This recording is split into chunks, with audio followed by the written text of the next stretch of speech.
Oscars aren't just Hollywood's biggest night. They're really TV's biggest night, with 1 billion people watching all around the world. And the moment the show begins, it's all eyes on one man or woman. I talked with two hosts with the most about one of the most challenging gigs in showbiz.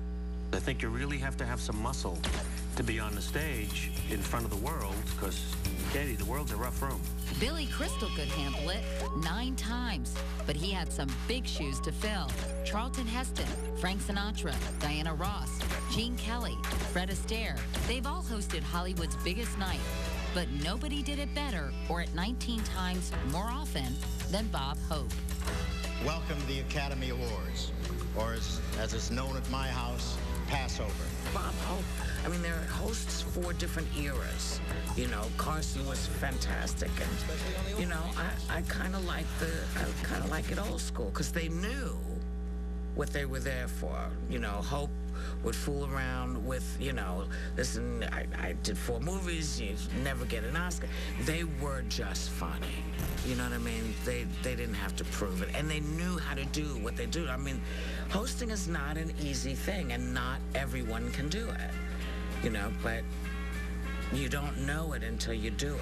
Whoopi Goldberg hosted the show 4 times and was the first woman to host it solo.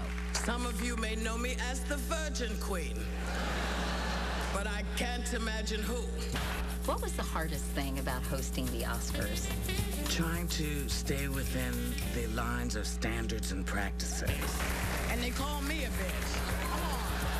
It's a delicate balance to make a room full of stars laugh at themselves. This is the night that Hollywood puts aside its petty jealousies and brings out its major jealousies.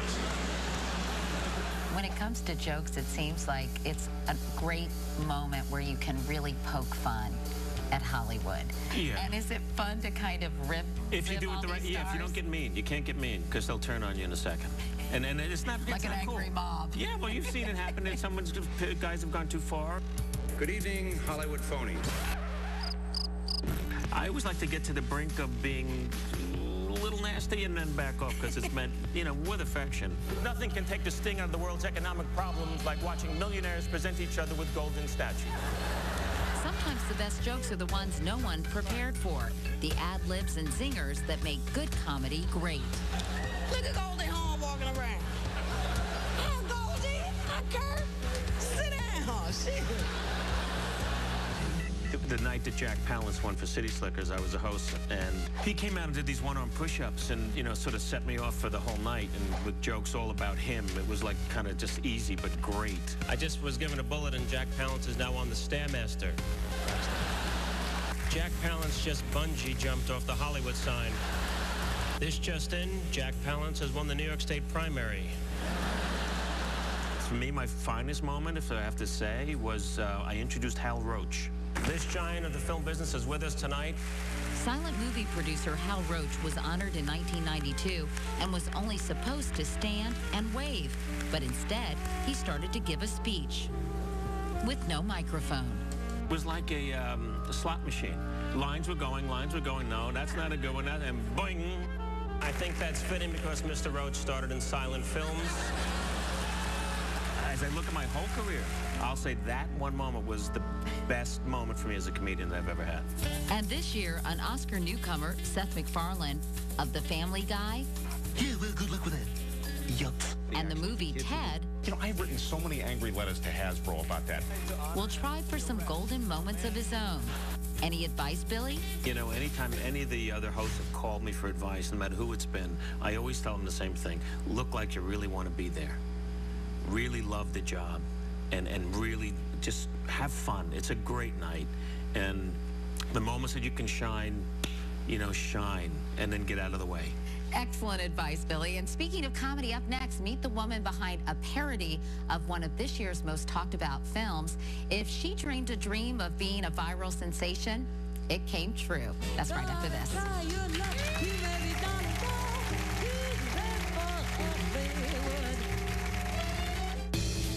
This Wednesday night on ABC, we're going in I'll take you inside Oscar's most secret and protected room. My gosh, it's so cold in here. For the first time, rare and hidden treasures you've never seen before. Vivian Lee on the set, Gone with the Wind. Behind the scenes with Hollywood's biggest legends, Clark Gable, Marlon Brando, Marilyn Monroe, and America's favorite redhead as a blonde. Plus, an inside look at Oscar's best. You like me. And worst. We're Mad About Oscar this Wednesday on ABC. It's Carson's President's Day mattress sale Friday through Tuesday. Save 50% plus an extra 10% on our most popular beauty rest.